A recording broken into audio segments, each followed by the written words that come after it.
wonder if we're still the only bidder. No. I don't know if I'll ever be an estate agent. We're just a bunch of messing with people's minds. Today I'm feeling some storytelling time.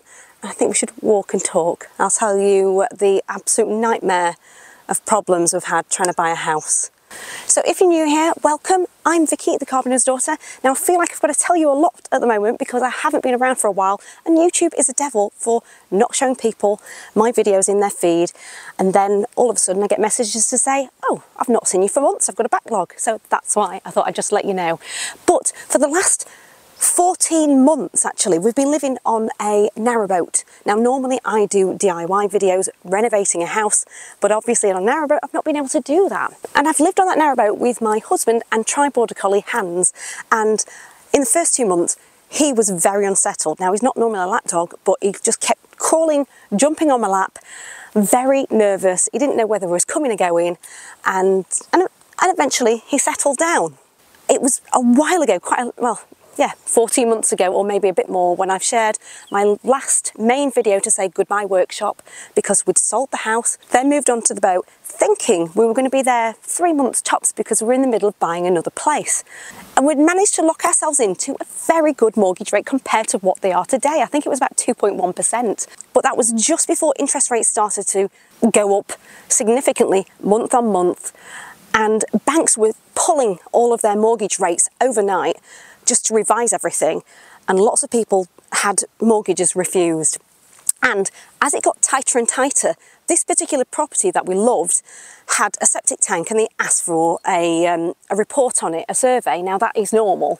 Now what our mortgage lender said wasn't normal was that when we got the survey, they found it was collapsed and they refused to lend on it whatsoever, no matter how much money we put down. It was basically a cash only purchase then, and that's all because the regulations changed in 2020, and if a septic tank wasn't updated by then you had to agree with your mortgage lender to say you'd update it within a certain time frame, but they weren't entertaining it. Now I did hear that some mortgage lenders did take them on, but if we went with a different mortgage lender, then it would mean a different rate at a much higher price, and we just thought, no, just forget it. So I could only offer what we had in the bank, which wasn't acceptable.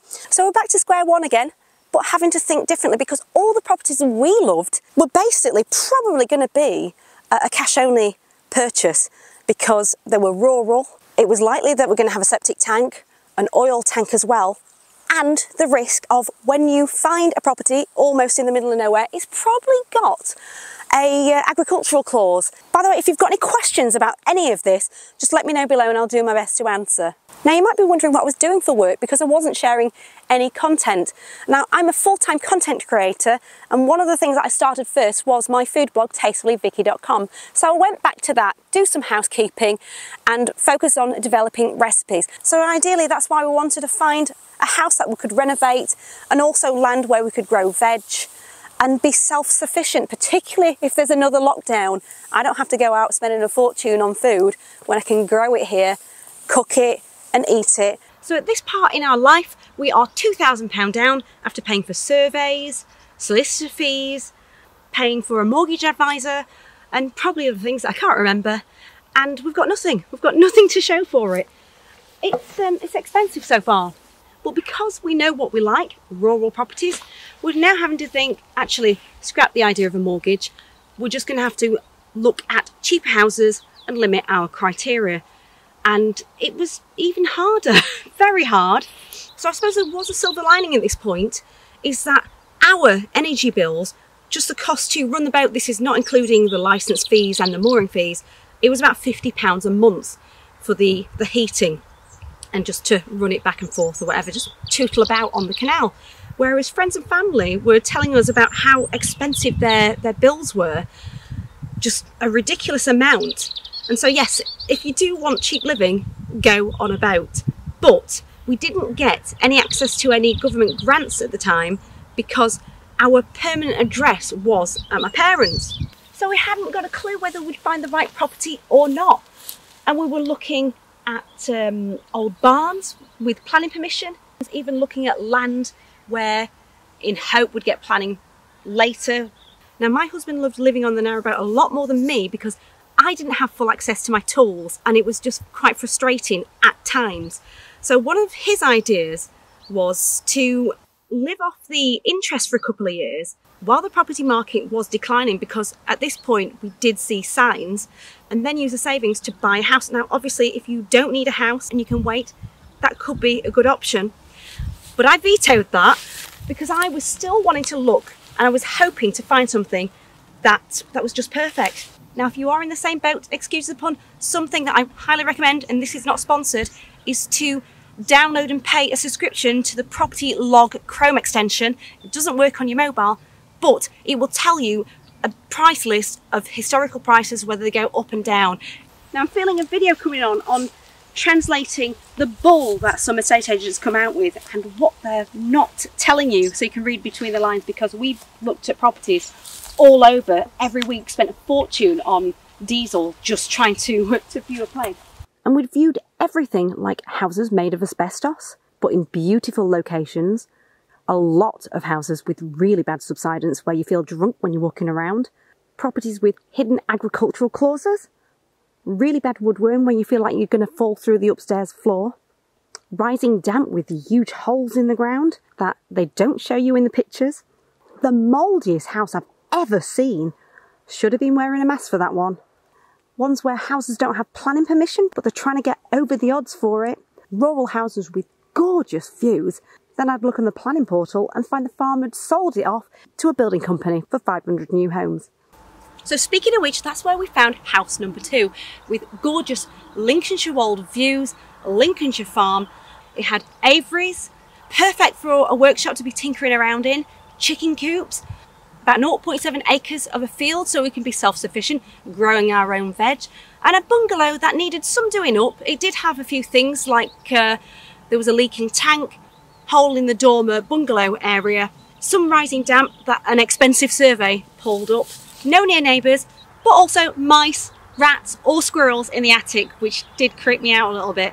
And we'd spend hours watching YouTube videos on the perfect brush cutter, how to deal with the rising damp. I think there was a bridging issue, but you have to get so invested in these properties to find out what you're really buying, because it's a very expensive purchase. It's probably one of the most expensive things you're going to buy, and potentially one of the most stressful things. And when our solicitor did her searches and checks, she found a planning application refused in 1975. Now, it was a long time ago, nearly 50 years ago. But when I contacted the council to find out what it was, I really wasn't expecting it. It had an agricultural clause originally from day one in 1960 odd. And the reason it didn't come up as a covenants restriction on the title deeds is because it wasn't a legal requirement to put it on there at the time until in the 70s. And the reason that came about was when the lady wanted to sell it, she tried to get it lifted and they refused.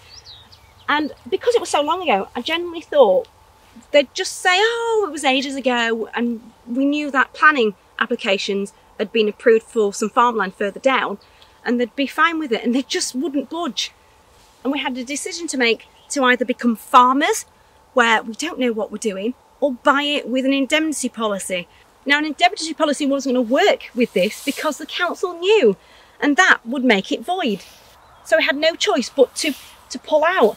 That was gutting. So that was, we worked out another £2,000 that we'd lost. So we're now £4,000 down with absolutely zero to show for it, other than a very costly lesson. And that is to do your due diligence every time as much as possible before you've even put an offer in, because it's harder to renegotiate later on when you realise that the asking price isn't what you think it's worth. So going back to the clip that was at the start of this video, it was from my last project, the DIY lifting bed on the narrowboat. And at the time I'd mentioned that we're in the middle of things, or at least we were trying to be. And when I went over the footage, I caught myself asking my husband whether we were still the highest bidder. And that's because we'd found house number 3 and placed an early bid a few days before. But an auction process was completely new to us. It was very scary. Now, we definitely had to do our due diligence on this one well before we even put the offer in, hiring a solicitor to review the legal pack. And we literally had no idea whether other people would be placing a bid or not. So I'm going to have to tell you how we got on in a part 2, because there's lots of stress and mixed emotions and a totally different process. So stay tuned for that. But in the meantime, I'm curious, Let me know if you've had any similar experiences and whether they've been good or bad. It'd be great for you just to cheer me up because we've lost a lot of money. Anyway, I'll see you in my next one. Bye.